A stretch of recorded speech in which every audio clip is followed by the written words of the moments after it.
and my friends, you're most welcome to my channel Commerce Wave YouTube classes for you. Hello students, आप सब कैसे हैं? इस video tutorial के माध्यम से हम लोग कारपोरेट अकाउंटिंग के यूनिट फर्स्ट को स्टार्ट करेंगे, जिसमें हमारा पहला जो टॉपिक होगा वह होगा इशू ऑफ शेयर्स, अंशों का निर्गमन। स्टूडेंट्स, आपको बता दें कि कारपोरेट अकाउंटिंग में इशू ऑफ शेयर, अंशों का निर्गमन एक बहुत ही इम्पोर्टेंट टॉपिक है। इस टॉपिक से रिलेटेड ढेर सारे क्वेश्चंस अलग अलग एग्जाम्स में कवर होते हैं। तो आइए स्टार्ट करते हैं टॉपिक इशू ऑफ शेयर, अंशों का निर्गमन। स्टूडेंट्स, इशू ऑफ शेयर को जानने के पहले सबसे पहले हम लोग समझते हैं व्हाट इज शेयर, अंश किसे कहते हैं। स्टूडेंट्स, जब कोई बिजनेसमैन किसी बिजनेस को स्टार्ट करता है तो सबसे अधिक आवश्यकता जिस चीज की होती है वह होती है कैपिटल, पूंजी, पैसा। क्योंकि बिना कैपिटल, बिना इन्वेस्टमेंट के कोई बिजनेस स्टार्ट नहीं किया जा सकता। स्टूडेंट्स, हमने अपने पिछली वीडियो में आपको बताया था कि बिजनेस के मोस्टली 3 सबसे कॉमन फॉर्मेट हैं। या कोई एक बिजनेसमैन अगर कोई बिजनेस स्टार्ट करना चाहता है, कोई इंटरप्रेन्योर कोई बिजनेस स्टार्ट करना चाहता है, तो उसके पास 3 ऑप्शंस होते हैं। पहला कि वो कोई एकाकी व्यापार, प्रोप्राइटरशिप बिजनेस स्टार्ट करे, और इस बिजनेस की विशेषता यह होती है कि इस प्रकार के बिजनेस में व्यापारी को, बिजनेसमैन को खुद कैपिटल इन्वेस्ट करनी पड़ती है। खुद के जो सामर्थ्य, जो पावर होती है, जो शक्ति होती है, जो कैपेसिटी होती है, उसके हिसाब से वह बिजनेस में कैपिटल इंट्रोड्यूस करता है, पूंजी लगाता है। यदि कोई बिजनेसमैन बड़े पैमाने पे बिजनेस करना चाहता है और उसकी अपनी कैपेसिटी, अपनी जो वेल्थ है, अपनी जो पूंजी है वो अपर्याप्त होती है, तो वह दूसरे फॉर्मेट ऑफ बिजनेस का चुनाव करता है, जिसको कहते हैं पार्टनरशिप फर्म। इसमें वह एक से अधिक पार्टनर्स को शामिल कर सकता है। जैसे एक तो खुद, और एक से अधिक और पार्टनर्स वो इसमें ऐड कर सकता है। इससे फायदा उसको क्या होता है कि वह बड़े पैमाने पर इन्वेस्टमेंट कर सकता है। साथ ही साथ एक फायदा और होता है, यदि वह पार्टनर को बिजनेस में शामिल करता है तो बिजनेस का जो रिस्क है, जोखिम है, वह भी बढ़ जाता है। तो इन उद्देश्यों को ध्यान में रखकर मोस्टली एक बिजनेसमैन पार्टनरशिप बिजनेस को स्टार्ट करता है। स्टूडेंट्स, चाहे प्रोप्राइटरशिप बिजनेस हो या पार्टनरशिप बिजनेस हो, इसके जो मेंबर्स होते हैं उनकी संख्या लिमिटेड होती है, कम होती है।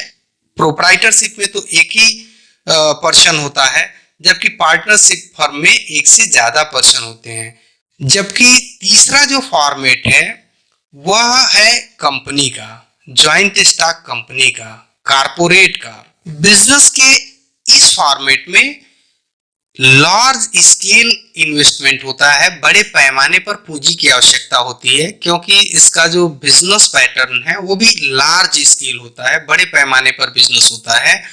इसलिए इसमें ज्यादा कैपिटल इन्वेस्ट करने की जरूरत होती है, जो नॉर्मली एक बिजनेसमैन या लिमिटेड पर्संस के बस की बात नहीं होती है। और साथ ही साथ चूंकि लार्ज स्केल पर बिजनेस होने की वजह से इसमें जो रिस्क होता है वो भी लार्ज स्केल पे होता है। इसलिए इस प्रकार के बिजनेस में सदस्यों की संख्या अधिक होती है। स्टूडेंट्स, आपको बता दें कि आज बहुत सी ऐसी कंपनियां हैं जिसमें इन्वेस्टर या पूंजी लगाने वाले, पैसा लगाने वाले लोगों की संख्या लाखों में है, लाखों से भी अधिक है। तो जरा एक बार सोचें कि कैसे लाखों लोगों के बीच में हिसाब किताब रखा जाएगा, या उनके बीच में उस बिजनेस के प्रॉफिट को कैसे शेयर किया जाएगा। तो ये एक बड़ी समस्या है ना, लेकिन कहते हैं आवश्यकता ही आविष्कार की जननी होती है। इसलिए इस प्रकार के फॉर्मेट यानी कंपनी बिजनेस, कारपोरेट के बिजनेस में कैपिटल के टर्म को शेयर्स में इंडिकेट किया जाता है। शेयर्स का मोस्टली जो टर्म है, शेयर का मतलब होता है भाग, अंश, part, unit of capital of a company. It means share is the part और unit of capital of a company. अंश किसी कंपनी के पूंजी का भाग है, यानी कंपनी की पूंजी को बराबर हिस्सों में बांट दिया जाता है और इसका हर एक हिस्सा क्या कहलाता है? शेयर कहलाता है, अंश कहलाता है। और जो जितना ज्यादा हिस्सा खरीदता है वह उतने हिस्से का कंपनी का मालिक हो जाता है। जैसे एक एग्जांपल के तौर पे हम आपको यहाँ पे बता दें, जैसे मान लीजिए कोई एक कंपनी है जिसकी कैपिटल 10,000 है, 10,000 रुपए है। स्टूडेंट्स, आपको भी हंसी आएगी कि क्या कोई कंपनी 10,000 रुपए में भी बन सकती है? नहीं, 10,000 रुपए में कोई कंपनी इस समय तो नहीं बन सकती। आज तो कंपनियां इतनी बड़ी बड़ी हैं, आपको बता दें कि बहुत सारी कंपनियां तो लाख करोड़ रुपए की हैं। यहाँ इस फिगर को केवल हम लोग शेयर के कॉन्सेप्ट को समझने के लिए इस्तेमाल कर रहे हैं। तो आइए, अभी हमने कहा कि मान लीजिए कि एक कंपनी की कैपिटल है 10,000 रुपए और कंपनी ने इसे 100 रुपए के हिस्से में डिवाइड किया हुआ है, 100 रुपए के हिस्से में बांटा हुआ है। तो कितने हिस्से हुए? 100 हिस्से हुए, यानी 100 यूनिट्स हुई, 100 इकाइयां हुई। अब यहाँ पे हर एक यूनिट क्या होगी? एक शेयर। स्टूडेंट्स, इस टेबल के माध्यम से इस प्रॉब्लम को समझने की कोशिश करें। इसमें हमने इस टेबल में कुल 100 सेल्स किए हुए हैं।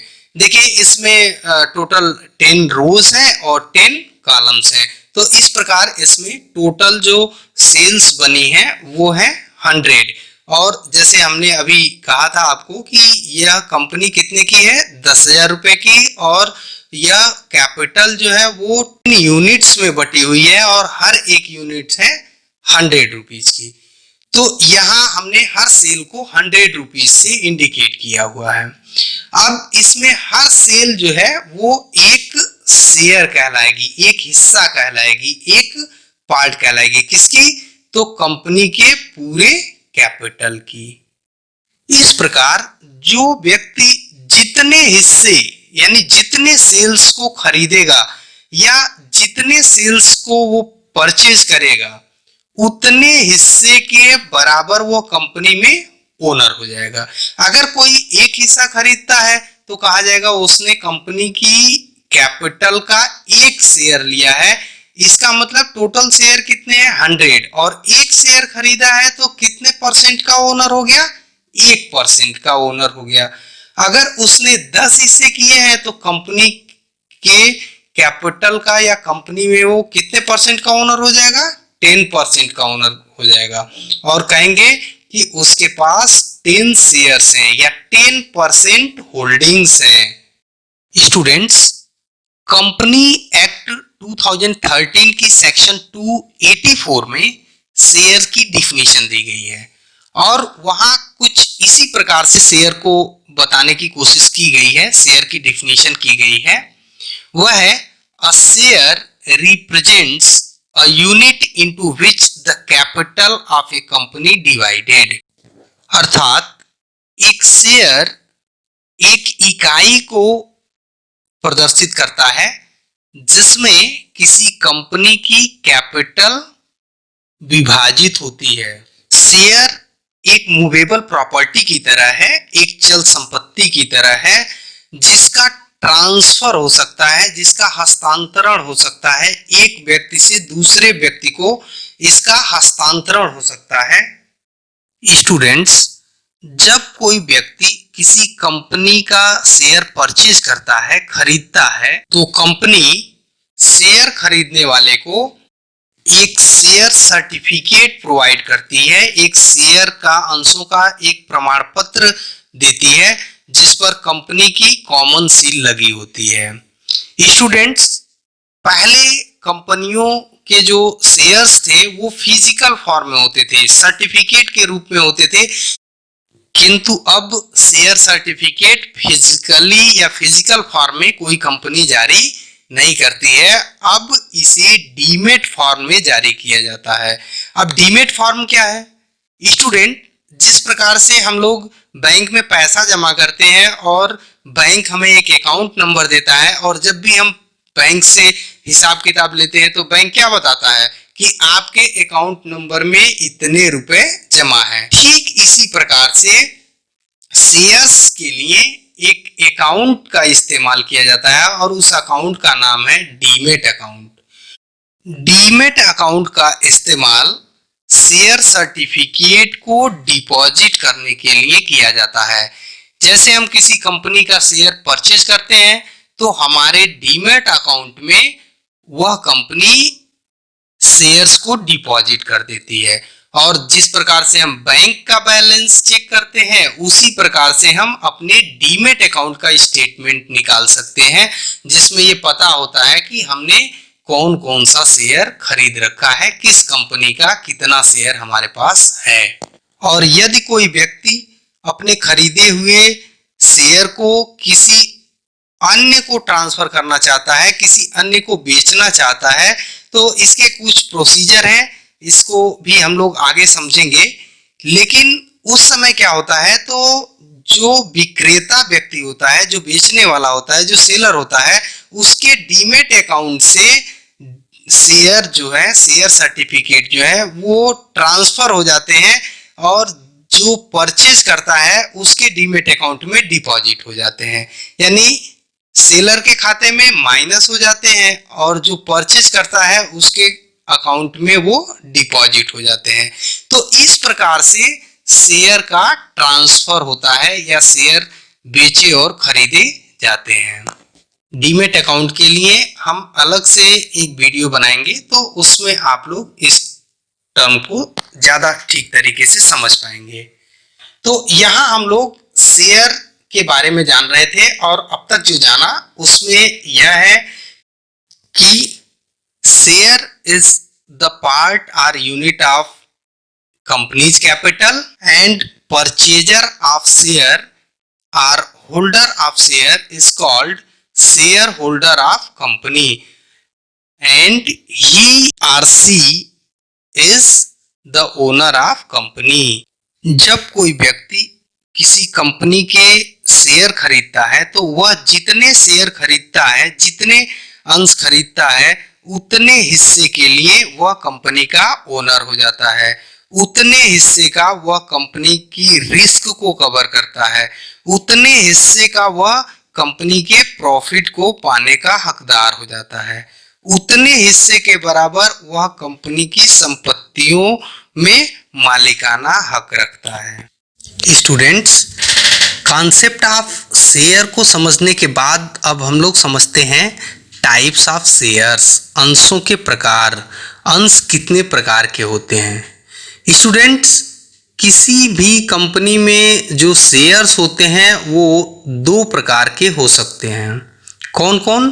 तो पहला प्रेफरेंस शेयर, पूर्वाधिकार अंश। प्रेफरेंस शेयर की डिफिनीशन कंपनी एक्ट 2013 के सेक्शन 43 में दी गई है। इसके अनुसार प्रेफरेंस शेयर, पूर्वाधिकार अंश, वे अंश हैं जो दो प्रकार के अधिकार रखते हैं। पहला, इक्विटी शेयर होल्डर को लाभांश डिविडेंड का भुगतान करने के पहले इन्हें एक निश्चित दर अथवा अस्थायी दर से डिविडेंड प्राप्त करने का अधिकार होता है। स्टूडेंट्स, डिविडेंड का मतलब होता है लाभ का हिस्सा, लाभांश। यानी कंपनी जो लाभ कमाती है उसमें अभी हम लोगों ने देखा कि जो व्यक्ति जितने शेयर खरीदता है उतने हिस्से के बराबर वह कंपनी के लाभ को प्राप्त करता है। तो यहाँ डिविडेंड शेयर होल्डर्स को दिया जाता है। तो वही जो प्रेफरेंस शेयर होते हैं उन्हें इक्विटी शेयर, जो दूसरा प्रकार है शेयर्स का, उनके डिविडेंड भुगतान करने के पहले इन्हें डिविडेंड प्राप्त करने का अधिकार होता है। और दूसरा, कंपनी के समापन पर इक्विटी शेयर होल्डर्स की पूंजी को लौटाने के पहले प्रेफरेंस शेयर होल्डर को पूंजी प्राप्त करने का अधिकार प्राप्त होता है। अर्थात जब कोई कंपनी समाप्त होती है, उसकी बाइंड अप होती है, उसका लिक्विडेशन होता है, तो उस समय सबसे पहले जो कैपिटल यानी शेयर होल्डर्स की यदि बात करें तो शेयर होल्डर्स में सबसे पहले जो कैपिटल या पूंजी के वापसी का अधिकार प्राप्त होता है वो किसे होता है? प्रेफरेंस शेयर होल्डर्स को। इस प्रकार यदि हम समझें तो प्रेफरेंस शेयर वे शेयर होल्डर हैं जिन्हें एक तो इक्विटी शेयर के पहले लाभांश प्राप्त करने का अधिकार होता है, और दूसरा कि वाइंडिंग अप पे या लिक्विडेशन ऑफ कंपनी जब होती है, कंपनी का जब लिक्विडेशन होता है तो उस समय उन्हें इक्विटी शेयर होल्डर से पहले अपनी पूंजी प्राप्त करने का अधिकार होता है। और जब प्रेफरेंस शेयर होल्डर्स की पूंजी लौटा दी जाती है और कंपनी के पास यदि कोई पैसा बचता है तब इक्विटी शेयर होल्डर्स की कैपिटल को लौटाया जाता है। तो ये दो प्रेफरेंस का अर्थ ही होता है पूर्वाधिकार यानी पहले, फर्स्ट। तो यहाँ प्रेफरेंस शेयर को ये दो प्रकार के पूर्वाधिकार प्राप्त हैं, प्रेफरेंस प्राप्त हैं, राइट्स प्राप्त हैं। इसीलिए इन शेयर को हम क्या कहते हैं? इस टाइप के जो शेयर्स होते हैं उनको कहते हैं preference share. Second type of share is equity shares, समता अंश, और इसे ऑर्डिनरी शेयर या साधारण अंश भी कहते हैं। और ये कंपनी के वास्तविक स्वामी होते हैं, कंपनी के रियल ओनर होते हैं। स्टूडेंट्स, इक्विटी शेयर वे शेयर होते हैं जिन पर कोई प्रेफरेंस नहीं होता, जिन्हें कोई प्रेफरेंस प्राप्त नहीं होता, कोई राइट्स प्राप्त नहीं होता। राइट्स का मतलब जो प्रेफरेंस शेयर को राइट्स प्राप्त होते हैं वो राइट्स जो है वो इक्विटी शेयर होल्डर्स को प्राप्त नहीं होते हैं। इक्विटी शेयर की डिफिनीशन कंपनी एक्ट के सेक्शन 43A में दी गई है, जिसके अनुसार इक्विटी शेयर कैपिटल में B with voting rights or with differential right as to voting, dividend or otherwise in accordance with such rule and subject to such conditions as may be prescribed by the company। अर्थात equity share capital voting right के साथ हो सकते हैं, यानी मत देने के अधिकार के साथ हो सकते हैं। मत देने का अधिकार का मतलब कि कंपनी के जो नीति निर्धारण होते हैं उसमें डेमोक्रेटिक सिस्टम अपनाया जाता है, यानी सभी शेयर होल्डर्स को राइट्स प्राप्त होते हैं, वोटिंग राइट प्राप्त होते हैं। लेकिन यहाँ पर जैसे हम लोगों को वोटिंग राइट है कि हर व्यक्ति का वोट एक बराबर है, तो कंपनी में वोटिंग राइट्स जो है वो शेयर होल्डिंग्स के आधार पे होता है। जिसके पास ज़्यादा शेयर उसके वोटिंग का राइट उतना अधिक, और जिसके पास जितना कम शेयर उसके हिसाब से उसके वोट की कीमत कम। तो यहाँ पर इक्विटी शेयर जो है वह वोटिंग राइट के साथ हो सकते हैं, या वोटिंग राइट के अतिरिक्त डिविडेंड प्राप्त करने का अधिकार अथवा अन्य अधिकार भी प्राप्त हो सकते हैं जो कंपनी के मेमोरेंडम ऑफ एसोसिएशन में दिए गए हों। स्टूडेंट्स, अब बात करते हैं टाइप्स ऑफ प्रेफरेंस शेयर की, पूर्वाधिकार अंशों के प्रकार की। पूर्वाधिकार अंश कितने प्रकार के होते हैं? स्टूडेंट्स, प्रेफरेंस शेयर के 7 टाइप्स हैं, 7 प्रकार हैं, जिसमें पहला है क्यूमुलेटिव प्रेफरेंस शेयर, अर्थात संचयी पूर्वाधिकार अंश। क्यूमुलेटिव प्रेफरेंस शेयर वे प्रेफरेंस शेयर होते हैं जिनका एरियर डिविडेंड एक्यूमुलेट होता है, संचयी होता है, आगे जाकर के जुड़ जाता है और जिन सालों में प्रॉफिट होता है उन सालों में इसे भुगतान करना होता है।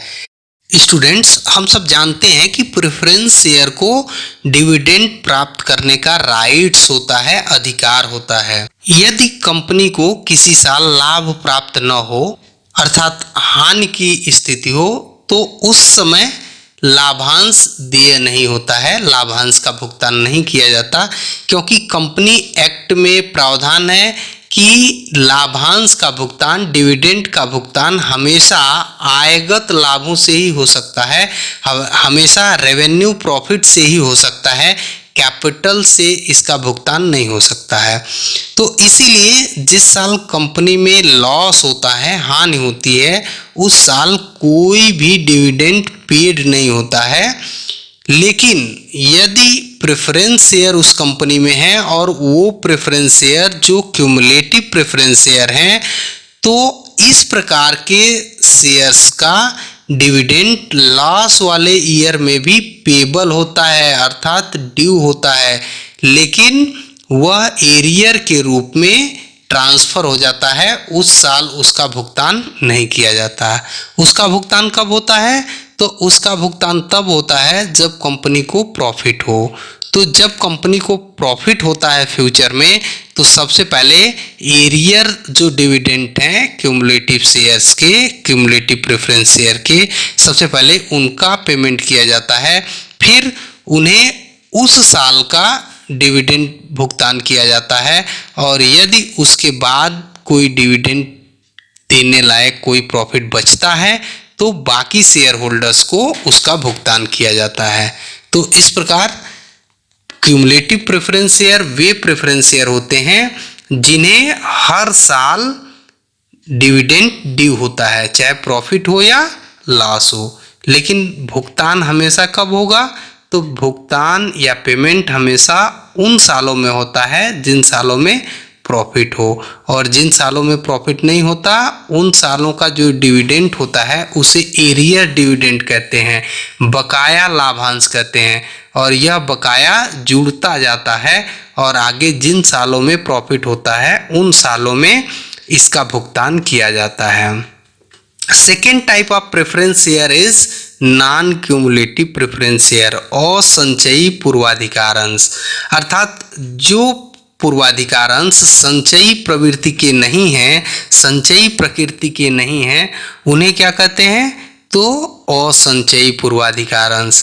और ये वे अंश होते हैं जिनमें केवल डिविडेंड उसी साल दिया जाता है जिस साल प्रॉफिट हो। लॉस वाले ईयर में इन्हें कोई भी डिविडेंड ड्यू नहीं होता है, इसलिए इनका एरियर डिविडेंड भी नहीं होता है। Third is participating preference share, सहभागी पूर्वाधिकार अंश। स्टूडेंट्स, पार्टिसिपेटिंग प्रेफरेंस शेयर ऐसे प्रेफरेंस शेयर होते हैं जिनको दो और वरदान प्राप्त होते हैं, अर्थात दो और अधिकार प्राप्त होते हैं। जो पहले दो अधिकार प्राप्त हैं वो तो ऑलरेडी होते ही हैं, लेकिन पार्टिसिपेटिंग अगर प्रेफरेंस शेयर हैं तो उन्हें उन दो अधिकारों या उन दो वरदानों, कहें वरदान कहें तो गलत नहीं होगा, दो और राइट्स इनको प्राप्त होते हैं। क्या? तो पहला यह कि यदि कंपनी के प्रॉफिट से प्रेफरेंस शेयर को निर्धारित दर से लाभांश भुगतान करने के बाद इक्विटी शेयर होल्डर्स को निर्धारित दर से डिविडेंड भुगतान करने के बाद भी यदि कंपनी के प्रॉफिट का कोई हिस्सा बच जाता है, कोई कंपनी का प्रॉफिट का सरप्लस होता है, तो उस सरप्लस प्रॉफिट में इक्विटी शेयर होल्डर के साथ प्रेफरेंस शेयर को अतिरिक्त हिस्सा प्राप्त होता है। यानी इक्विटी शेयर होल्डर्स को और साथ ही साथ प्रेफरेंस शेयर होल्डर्स को भी यदि उस सरप्लस प्रॉफिट में हिस्सेदार बनाया जाता है, तो इस प्रकार के प्रेफरेंस शेयर को पार्टिसिपेटिंग प्रेफरेंस शेयर कहते हैं। और दूसरा क्या राइट्स प्राप्त होता है, तो दूसरा राइट्स प्राप्त होता है कि यदि कंपनी के समापन पर, कंपनी के लिक्विडेशन पे प्रेफरेंस शेयर को इनकी पूंजी लौटाने के बाद इक्विटी शेयर की पूंजी को लौटाया जाता है, और यदि इक्विटी शेयर होल्डर की जो कैपिटल है, पूंजी है, उसको भी कंपनी लौटा देती है, और फिर भी यदि कोई सरप्लस बच जाता है, कोई सरप्लस धन बचता है, कोई सरप्लस अमाउंट रह जाता है, तो उस सरप्लस अमाउंट में इक्विटी शेयर होल्डर के साथ प्रेफरेंस शेयर को भी यदि सहभागी बनाया जाता है, तो उस दशा में प्रेफरेंस शेयर को पार्टिसिपेटिंग प्रेफरेंस शेयर कहते हैं। Fourth type of preference share is non participating preference share, गैर सहभागी पूर्वाधिकार अंश। Student, non participating preference share वे प्रेफरेंस शेयर हैं जिन्हें पार्टिसिपेटिंग प्रेफरेंस शेयर को मिलने वाले दो पार्टिसिपेटरी राइट्स प्राप्त नहीं होते हैं। पहला, कंपनी के सरप्लस प्रॉफिट में इक्विटी शेयर होल्डर्स के साथ शेयर करने का राइट, और दूसरा, कंपनी की सरप्लस कैपिटल में इक्विटी शेयर होल्डर्स के साथ शेयर करने का राइट। जिन प्रेफरेंस शेयर को ये दोनों राइट्स प्राप्त नहीं होते हैं, उनको नॉन पार्टिसिपेटरी प्रेफरेंस शेयर कहते हैं। Fifth type of preference share is convertible preference share, परिवर्तनीय पूर्वाधिकार अंश। स्टूडेंट्स, कुछ प्रेफरेंस शेयर को इक्विटी शेयर होल्डर्स में कन्वर्ट करने की शर्त पर निर्गमित किया जाता है कि उन्हें फ्यूचर में इक्विटी शेयर होल्डर के रूप में कन्वर्ट करने का ऑप्शंस प्राप्त होगा, कि यदि शेयर होल्डर चाहें तो प्रेफरेंस शेयर को इक्विटी शेयर होल्डर के रूप में परिवर्तित करा सकते हैं। तो यदि यह ऑप्शन किसी प्रेफरेंस शेयर के साथ जुड़ा होता है, तो इस प्रकार के प्रेफरेंस शेयर को कन्वर्टेबल प्रेफरेंस शेयर कहते हैं। Six type of preference share is non convertible preference share.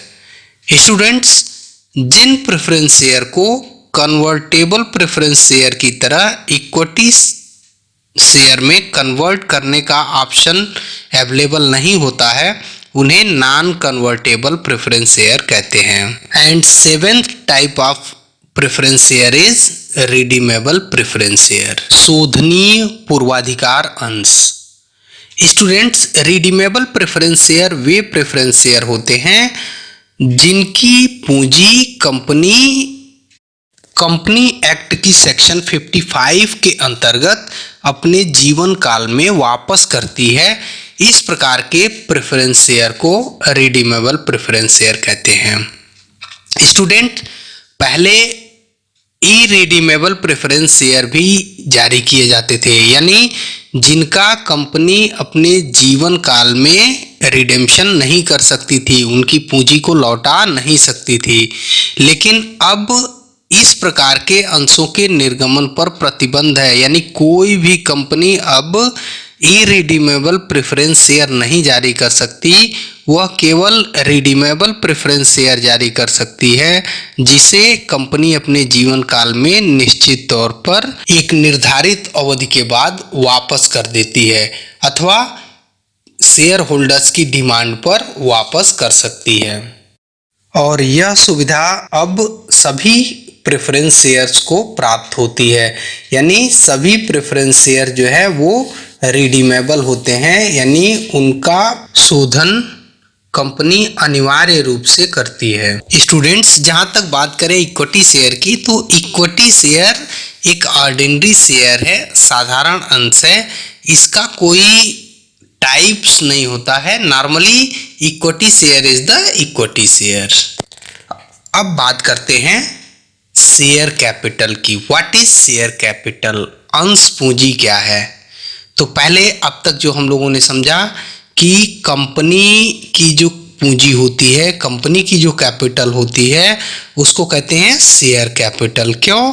क्योंकि ये कलेक्ट की जाती है by the issue of shares.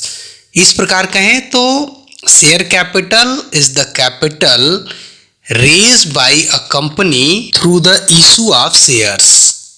Students, किसी कंपनी के शेयर होल्डर्स कंपनी के अंशों को क्रय करके समग्र रूप में जो पैसा कंपनी में इन्वेस्ट करते हैं उसको हम लोग कहते हैं शेयर कैपिटल। और शेयर कैपिटल एक कलेक्टिव अप्रोच है, एक सिंगल अप्रोच नहीं है। अर्थात अंश पूंजी के एक भाग को या अंश को हम शेयर कैपिटल नहीं कहते, या शेयर होल्डर्स के द्वारा खरीदे गए पार्ट को हम शेयर कैपिटल नहीं कहते, बल्कि सभी शेयर होल्डर्स के द्वारा जो इन्वेस्टमेंट किया जाता है या कंपनी अपने सभी शेयर होल्डर्स को एथराइज्ड शेयर कैपिटल का जो हिस्सा जारी करती है उसको कहते हैं शेयर कैपिटल। स्टूडेंट्स, जब कोई कंपनी बनती है या किसी कंपनी का निर्माण होता है तो निर्माण प्रक्रिया में ही कंपनी की शेयर कैपिटल फिक्स कर दी जाती है कि उस कंपनी की शेयर कैपिटल क्या होगी। और स्टूडेंट्स, यदि शेयर कैपिटल के टाइप्स की बात करें, इसके कौन कौन से टाइप्स होते हैं, या जब हम लोग इस यूनिट को आगे पढ़ेंगे तो इसमें शेयर कैपिटल के विभिन्न रूप हम लोगों को देखने को मिलेंगे। तो आइए हम लोग समझते हैं कि शेयर कैपिटल के कौन कौन से विभिन्न रूप होते हैं, कौन कौन से टाइप्स होते हैं और उनके क्या मायने होते हैं, उनका क्या मतलब होता है, ताकि जब आगे इनकी चर्चा हो तो आपको वहाँ पर इन्हें अलग से बताने की ज़रूरत न पड़े। स्टूडेंट्स, जब कोई कंपनी बनती है या किसी कंपनी का निर्माण होता है, अपने इनिशियल स्टेज पे होती है, रजिस्टर्ड होती है, तो इसी स्तर पर कंपनी की कैपिटल भी फिक्स कर दी जाती है कि कंपनी की शेयर कैपिटल कितनी होगी और वह अपने जीवन काल में कितनी पूंजी शेयर्स के माध्यम से एकत्रित कर सकती है। तो उस प्रकार के पूंजी को जो कंपनी के रजिस्ट्रेशन के समय, कंपनी के निर्माण के समय ही निश्चित कर दी जाती है, उसे एथराइज्ड शेयर कैपिटल कहते हैं अथवा अधिकृत अंश पूंजी कहते हैं। Authorised capital is the capital which is authorized by the memorandum of association of company to be the maximum amount of the share capital of a company। अधिकृत पूंजी किसी कंपनी के निर्माण के समय उसके मेमोरेंडम ऑफ एसोसिएशन में लिखी हुई पूंजी होती है, जिसका अभिप्राय यह होता है कि कंपनी अपने जीवन काल में अधिकतम कितना शेयर कैपिटल जारी कर सकती है। Second type of share capital is issued share capital. Student, कोई कंपनी अपने जीवन काल में या जीवन काल के किसी भी स्तर पर एथराइज्ड कैपिटल का जो हिस्सा, एथराइज्ड शेयर कैपिटल का जो हिस्सा इशू कर देती है या शेयर होल्डर्स को बेच देती है, उसे इशूड शेयर कैपिटल कहते हैं। यह एथराइज्ड शेयर कैपिटल से कम हो सकता है या उसके बराबर हो सकता है, लेकिन उससे अधिक नहीं हो सकता। यदि कोई कंपनी अपने एथराइज्ड शेयर कैपिटल का पूरा हिस्सा इशू नहीं करती है तो जो हिस्सा बचा होता है उसको कहते हैं अनइशूड शेयर कैपिटल। यह वह हिस्सा होता है, यह एथराइज्ड शेयर कैपिटल का वह हिस्सा होता है जो अभी शेयर होल्डर्स को इशू न किया गया हो या जिन्हें अभी कभी इशू नहीं किया गया है, उसको कहते हैं unissued share capital. Next type of share capital is called subscribed share capital, याचित पूंजी। स्टूडेंट, जब कोई कंपनी अपने शेयर इशू करती है तो उसका जो हिस्सा सब्सक्राइब कर लिया जाता है या जिस हिस्से के लिए एप्लीकेशन प्राप्त हो जाते हैं, उसको खरीदने के लिए प्रार्थना पत्र प्राप्त हो जाते हैं, उन्हें सब्सक्राइब्ड शेयर कैपिटल कहते हैं। Student, subscribe share capital issued share capital से कम हो सकता है, इशूड शेयर कैपिटल के बराबर भी हो सकता है और इशूड शेयर कैपिटल से अधिक भी हो सकता है। यदि subscribed share capital issued share capital से कम है तो जो हिस्सा इशूड शेयर कैपिटल का अनसब्सक्राइब होता है या सब्सक्राइब नहीं होता है उसे हम कहते हैं अनसब्सक्राइब्ड शेयर कैपिटल। या इशूड शेयर कैपिटल का वह हिस्सा होता है जिसे खरीदने के लिए कोई प्रार्थना पत्र प्राप्त नहीं हुआ हो या किसी व्यक्ति द्वारा जो सब्सक्राइब नहीं किया गया होता है उसे कहते हैं अनसब्सक्राइब्ड शेयर कैपिटल। स्टूडेंट, अभी हमने बताया कि इशूड शेयर कैपिटल के बराबर सब्सक्रिप्शन हो सकता है, इशूड शेयर कैपिटल से कम सब्सक्रिप्शन हो सकता है और इशूड शेयर कैपिटल से ज़्यादा के लिए भी एप्लीकेशन प्राप्त हो सकते हैं, सब्सक्रिप्शन प्राप्त हो सकता है। तो इस प्रकार जो अतिरिक्त सब्सक्रिप्शन प्राप्त होता है उसको कहते हैं ओवर सब्सक्रिप्शन, अतिरिक्त याचना। Next type of share capital is called called up share capital, प्रार्थित अंश पूंजी। स्टूडेंट्स, जब कोई कंपनी शेयर इशू करती है तो वह अंशों पर अंकित मूल्य या शेयर का जो फेस प्राइस होता है उसको एक ही बार में मांग सकती है। जैसे 10 रुपये का शेयर है तो 10 रुपये एक ही बार में मांग सकती है, अथवा उसको छोटे छोटे हिस्सों में भी मांग सकती है। जैसे 2 रुपये एक बार, 3 रुपये एक बार, 5 रुपये एक बार, ऐसे भी मांग सकती है। जब कोई कंपनी अपने इशूड सब्सक्राइब कैपिटल पे कॉल करती है तो जितनी पूंजी वो कॉल्ड कर लेती है उतने हिस्से को कहते हैं कॉल्ड अप कैपिटल। यह जरूरी नहीं कि कंपनी जो है वो अपना पूरा का पूरा कैपिटल मांग ले, एक ही बार में मांग ले। तो इस प्रकार जितनी कैपिटल कंपनी कॉल्ड के द्वारा मांग लेती है उसको कहते हैं कॉल्ड अप कैपिटल। और जो हिस्सा बकाया होता है यानी जो कॉल्स नहीं करी गई होती हैं तो उसे कहते हैं अनकॉल्ड अप कैपिटल। अब जैसे 10 रुपये का शेयर है तो कंपनी ने उस पर 5 रुपये अगर डिमांड कर लिया है, 5 रुपये की कॉल्स कर ली हैं तो 5 रुपये उस अंश का या उस शेयर का कॉल्ड अप कैपिटल होगा। जबकि 5 रुपये अभी कंपनी द्वारा मांगे नहीं गए हैं तो वो क्या होगा, तो वो अनकॉल्ड अप कैपिटल अयाचित पूंजी कहलाएगी, जो अभी तक कॉल न की गई हो, जो अभी तक कंपनी द्वारा मांगी नहीं गई हो, उसे क्या कहते हैं, अनकॉल्ड अप कैपिटल कहते हैं। स्टूडेंट्स, जब कंपनी कॉल्स करती है अपने शेयर होल्डर से अंशों का पैसा मांगती है तो यह जरूरी नहीं कि सभी पैसे प्राप्त हो जाएं, लेकिन जो पैसे कंपनी को प्राप्त हो जाते हैं उस हिस्से को कहते हैं पेड अप शेयर कैपिटल। अर्थात सब्सक्राइब शेयर कैपिटल जिस पर कॉल्स की गई हैं तो कॉल्ड अप कैपिटल, और कॉल्ड अप कैपिटल का जो हिस्सा शेयर होल्डर ने पेड कर दिया है, जमा कर दिया है, उस हिस्से को कहते हैं पेड अप शेयर कैपिटल। और जो हिस्सा बाकी होता है यानी कॉल्ड अप कैपिटल का वह हिस्सा जो पेड अप नहीं है उसे क्या कहते हैं, अनपेड अप शेयर कैपिटल या एरियर या कॉल्स इन एरियर। स्टूडेंट्स, इस प्रकार हम लोगों ने शेयर कैपिटल के स्ट्रक्चर को समझा।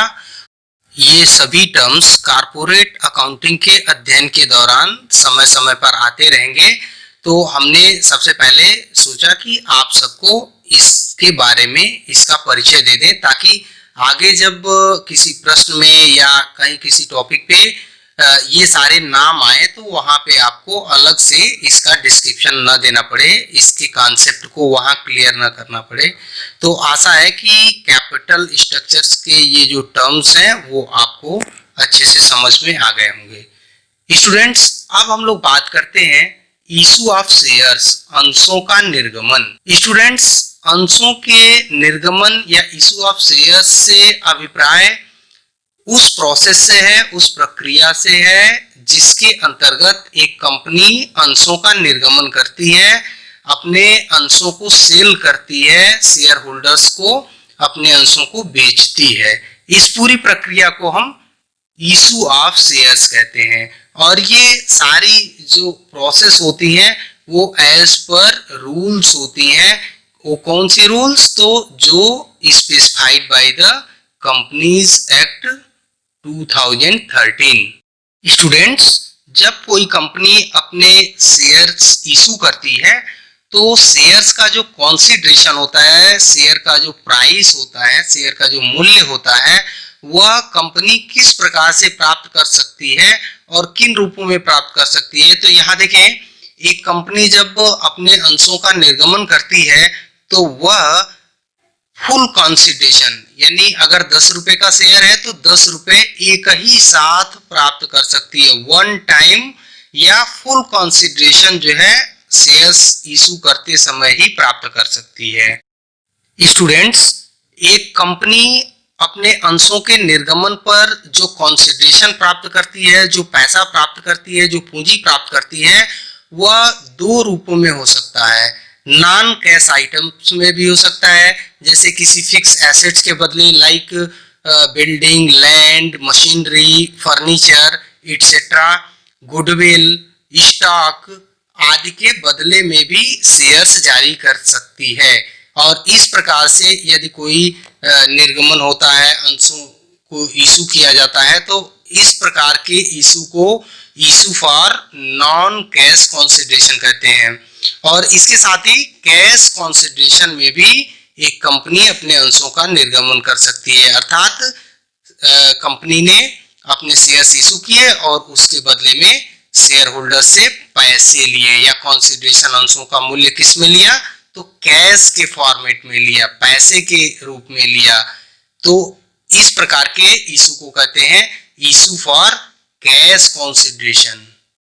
स्टूडेंट्स, एक कंपनी अपने इशू कंसिडरेशन को इंस्टॉलमेंट में भी प्राप्त कर सकती है। और दूसरी ये जो विधि है, यह सबसे ज़्यादा कंपनियों द्वारा अपनाई जाती है, या नॉर्मल कंडीशन में जो कंपनी अपना आईपीओ लेके आती है, इनिशियल पब्लिक ऑफर लेके आती है, तो उसमें इंस्टॉलमेंट बेस्ड पेमेंट ही होता है। या जो हम लोग निर्गमन की प्रक्रिया आगे पढ़ेंगे उसमें सबसे ज़्यादा महत्वपूर्ण यह टॉपिक है, जिसमें इशू कंसिडरेशन इंस्टॉलमेंट में प्राप्त किया जाता है, किस्तों में प्राप्त किया जाता है, और इन किस्तों को कॉल्स कहते हैं। जैसे यदि किसी कंपनी की शेयर प्राइस 100 रुपए की है और वह इस प्राइस को 4 इंस्टॉलमेंट में प्राप्त करती है, जैसे 20 on application, 30 rupees on allotment, and 20 rupees on first call, and again 30 rupees on final and second call. तो इस तरह का जो इशू सिस्टम होता है उसको इंस्टॉलमेंट बेस्ड इशू सिस्टम कहते हैं।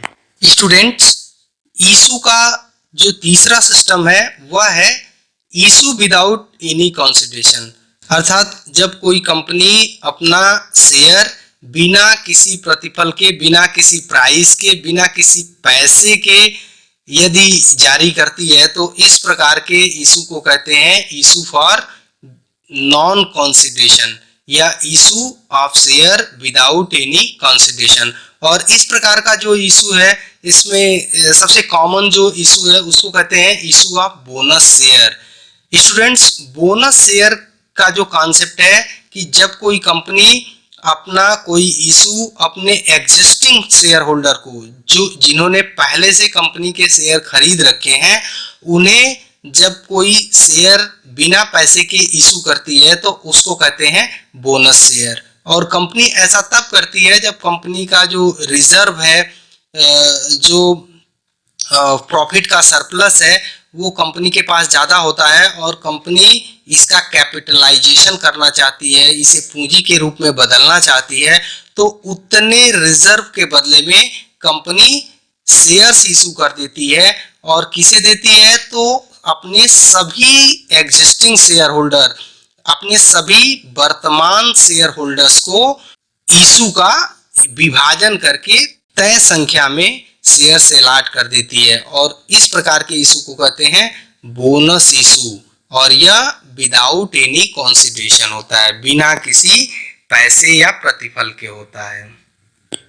स्टूडेंट्स, कंपनियां इन परंपरागत विधियों के अतिरिक्त भी कुछ विशेष परिस्थितियों में शेयर्स इशू करती है, जिसमें एक है एम्प्लॉई स्टॉक ऑप्शन स्कीम।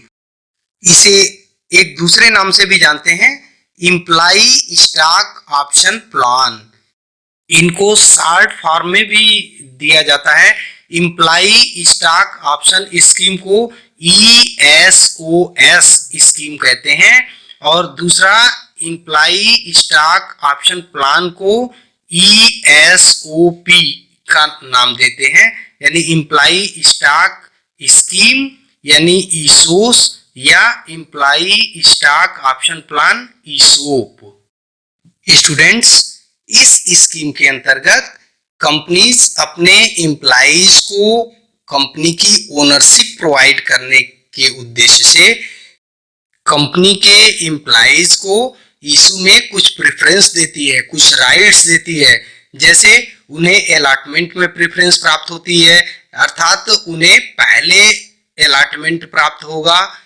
दूसरा प्रेफरेंस प्राप्त हो सकता है कि जो इशू प्राइस है उसमें कुछ डिस्काउंट का ऑप्शन भी कंपनियां इस स्कीम के अंतर्गत दे सकती हैं, जिससे कि एम्प्लॉइज उस शेयर्स को या उस कंपनी में ओनरशिप के लिए इन्वेस्ट करें।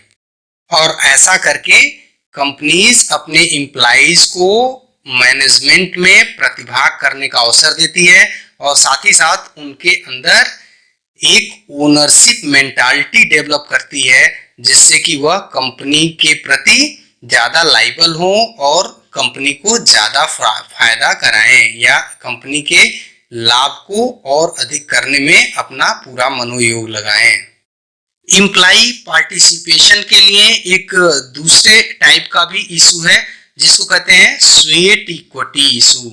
स्वेट इक्विटी इशू इस टाइप के इशू के अंतर्गत कंपनीज अपने की मैन एम्प्लॉइज को जो कंपनी के लिए अधिक महत्वपूर्ण होते हैं उनको शेयर कैपिटल इशू करती है, शेयर इशू कर देती है और यह इशू विदाउट एनी कंसिडरेशन हो सकता है या कुछ नॉमिनल कंसिडरेशन के बदले हो सकता है, जिससे कि वह कंपनी को छोड़ के न जाए या कंपनी के प्रबंध में हिस्सेदार हो और कंपनी के प्रति ज्यादा लायबल हो, उनके अंदर ओनरशिप की मेंटालिटी डेवलप हो। इसलिए इस स्कीम का प्रयोग करके कंपनीज अपने कुछ की मैन एम्प्लॉइज को इस स्कीम का फायदा देती है। तो इस प्रकार के इशू को कहते हैं स्वेट इक्विटी इशूज।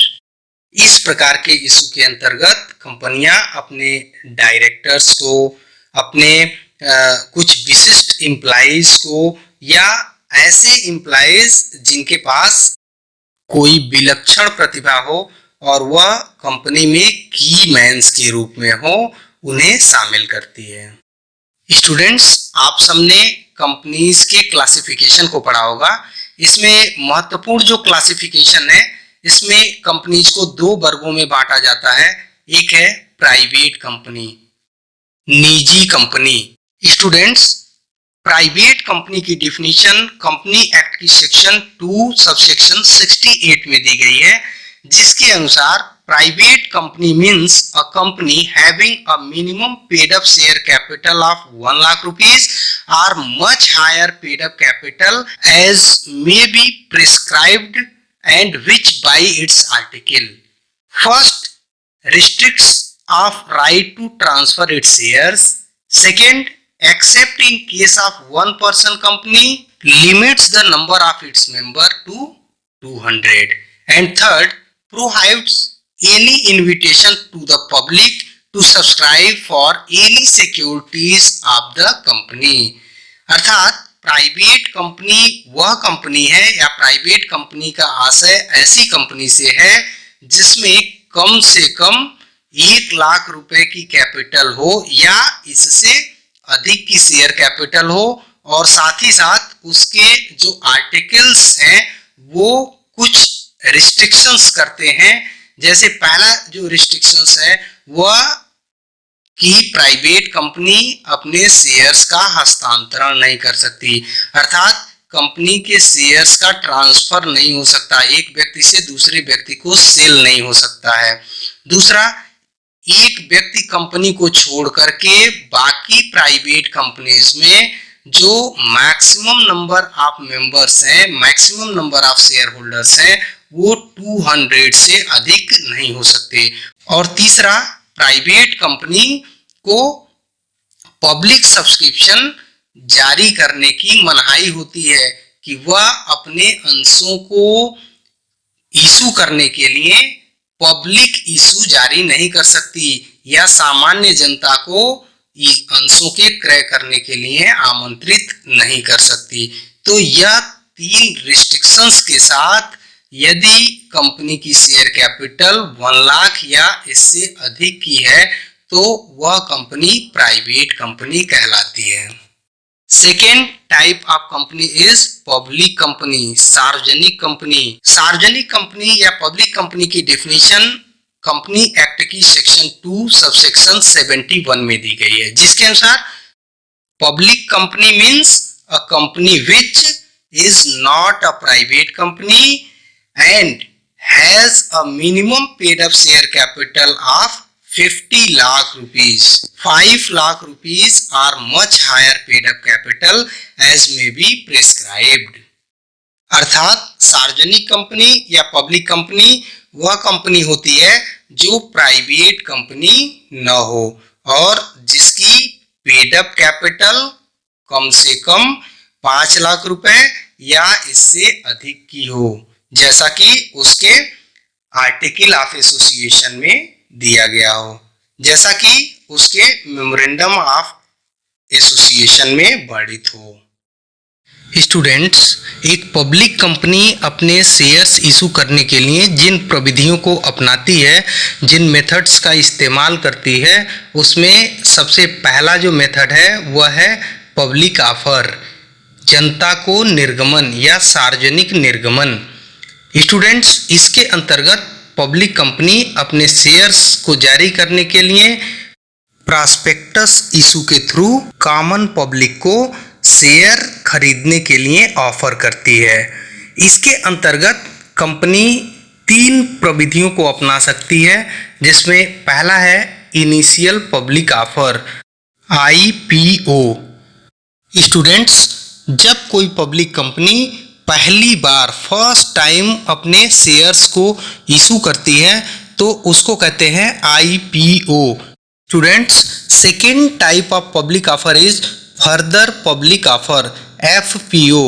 स्टूडेंट्स, जब कोई पब्लिक कंपनी अपने शेयर्स को पहली बार इशू कर रही हो और वह कंपनी या उस कंपनी के शेयर स्टॉक एक्सचेंज में लिस्टेड हों, किसी भी स्टॉक एक्सचेंज पे यदि लिस्टेड हैं और उन्हें पहली बार जारी करती है कोई कंपनी तो उसको कहते हैं फर्दर पब्लिक ऑफर।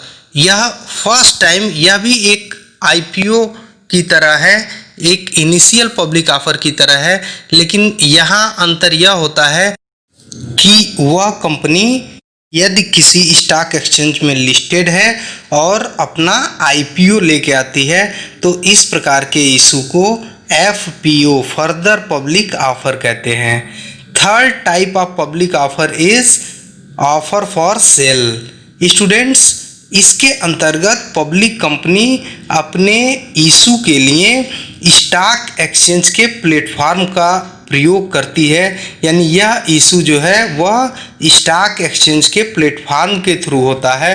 तो इस प्रकार के पब्लिक ऑफर को ऑफर फॉर सेल कहते हैं। स्टूडेंट, यहाँ बता दें कि इन तीनों प्रकार के पब्लिक ऑफर में बहुत थोड़ा अंतर है, यानी इनिशियल पब्लिक ऑफर तब है जब वह कंपनी स्टॉक एक्सचेंज में लिस्टेड ना हो और अपनी शेयर्स को फर्स्ट टाइम इशू कर रही हो तो उसे इनिशियल पब्लिक ऑफर कहते हैं। जबकि यदि कंपनी स्टॉक एक्सचेंज में लिस्टेड हो और वह अपना IPO लेके आती है तो उसको कहते हैं फर्दर पब्लिक ऑफर। और यदि कोई पब्लिक कंपनी स्टॉक एक्सचेंज में लिस्टेड हो और अपना आईपीओ या अपना फर्स्ट इशू स्टॉक एक्सचेंज के थ्रू करती है, स्टॉक एक्सचेंज के प्लेटफॉर्म का प्रयोग करके करती है, तो इस प्रकार के पब्लिक ऑफर को ऑफर फॉर सेल कहते हैं। स्टूडेंट्स, यह रही पब्लिक ऑफर की बात। Students, second type of public companies issue is called private placement, अर्थात निजी निर्गमन। इसके अंतर्गत एक पब्लिक कंपनी जब अपना इशू किसी selected group of persons, companies या कारपोरेट को प्राइवेट प्लेसमेंट ऑफर लेटर के माध्यम से अपने शेयर्स इशू करती है, व्यक्तिगत संपर्क के माध्यम से अपने शेयर्स इशू करती है, तो इस प्रकार के इशू को कहते हैं प्राइवेट प्लेसमेंट। प्राइवेट प्लेसमेंट के अंतर्गत शेयर का इशू व्यक्तिगत संपर्क के माध्यम से होता है। इसमें किसी प्रकार के प्रॉस्पेक्टस का इस्तेमाल नहीं होता है और साथ ही साथ इसके लिए पब्लिक ऑफर भी नहीं होता है, यानी जनता को शेयर खरीदने के लिए निर्गमन नहीं होता है या जनता को शेयर खरीदने के लिए कंपनी आमंत्रित नहीं करती है, बल्कि कुछ सेलेक्टेड ग्रुप ऑफ पर्सन या कारपोरेट सेक्टर्स को इसके अंतर्गत शेयर्स इशू करने के लिए कंपनी चुनती है और उन्हें प्रॉस्पेक्टस की जगह प्राइवेट प्लेसमेंट ऑफर लेटर देती है और इस लेटर के माध्यम से, इस ऑफर लेटर के माध्यम से इशू करती है, शेयर्स इशू करती है। तो इस प्रकार के इशू को कहते हैं private placement. Students, public company public offer और प्राइवेट प्लेसमेंट के अतिरिक्त right issue, bonus issue, sweat equity, ESOP जैसे ऑप्शंस का भी इस्तेमाल कर सकती है। इसके थ्रू भी अपना इशू कर सकती है। इसकी चर्चा हम लोग अभी थोड़ी देर पहले कर चुके हैं। स्टूडेंट्स, अब बात करते हैं type of issue of shares by a private company, अर्थात निजी कंपनी अपने शेयर सर्टिफिकेट को या शेयर्स को इशू करने के लिए जिन विधियों को अपनाती है, जिन प्रविधियों को अपनाती है, उसमें सबसे पहला है प्राइवेट प्लेसमेंट, निजी निर्गमन। स्टूडेंट्स, यहाँ बता दें कि प्राइवेट कंपनी पब्लिक ऑफर नहीं कर सकती। कंपनी एक्ट के अंतर्गत प्राइवेट कंपनी के द्वारा पब्लिक ऑफर या सार्वजनिक निर्गमन पर रोक है। कोई भी प्राइवेट कंपनी अपने शेयर्स को सार्वजनिक निर्गमन के माध्यम से जारी नहीं कर सकती। इसलिए प्राइवेट कंपनी के पास जो अपने शेयर्स को इशू करने का विकल्प बचता है वह है private placement.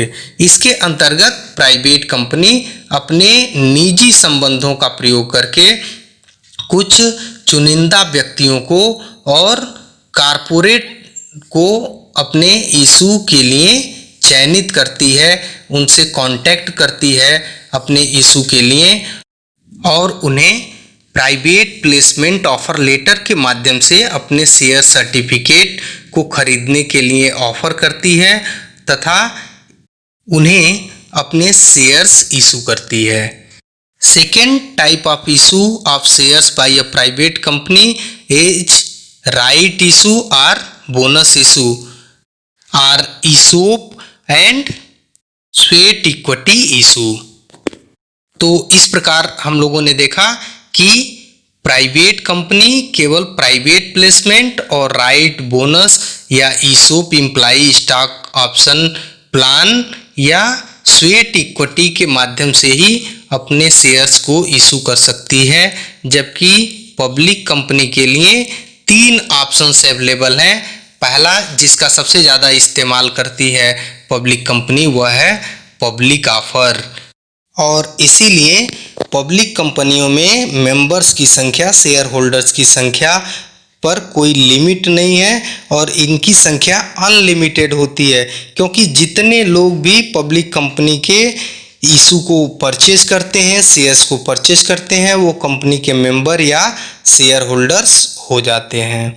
Second, private placement also available for public company and third type of issue is right, bonus, ESOP and sweat equity also available for public companies. Students, issue of share के इस unit के अंतर्गत अब आगे जो हम लोग अध्ययन करेंगे या इशू ऑफ शेयर से रिलेटेड जो अकाउंटिंग देखेंगे वह मोस्टली पब्लिक ऑफर से संबंधित होगा, यानी सार्वजनिक निर्गमन के अंतर्गत जो प्रविधियां होती हैं उसके अंतर्गत हम लोग accounting treatment of issue of shares देखेंगे।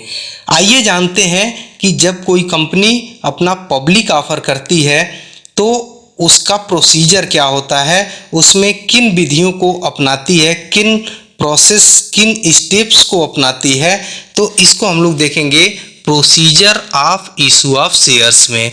स्टूडेंट्स, यहाँ सबसे पहला जो प्रोसीजर है, जब कोई कंपनी अपना पब्लिक ऑफर लेके आती है तो सबसे पहले वह अपना प्रॉस्पेक्टस जारी करती है। स्टूडेंट्स, प्रॉस्पेक्टस कंपनी का एक डॉक्यूमेंट होता है जिसमें कंपनी से संबंधित जानकारियां होती हैं और साथ ही साथ जो इशू होता है उससे संबंधित नियम और शर्तें लिखी होती हैं। इशू के जो प्रोसेस होते हैं वो लिखे होते हैं और साथ ही साथ इसमें एक ऑफर लेटर भी जुड़ा होता है। Second step of issue of share is receiving of shares application.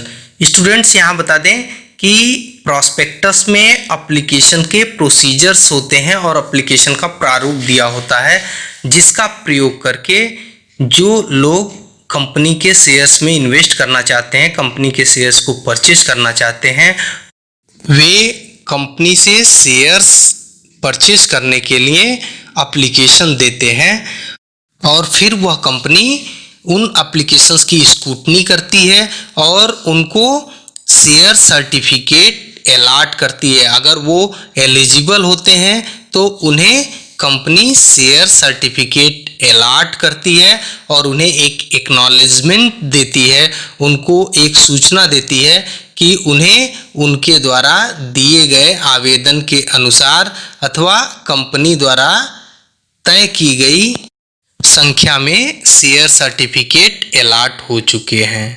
Fourth procedure is making of calls, और इसके बाद कंपनी शेयर्स के पैसे के लिए या शेयर्स पर निर्धारित राशि के लिए कॉल्स करती है, जिसे कॉल्स कहते हैं।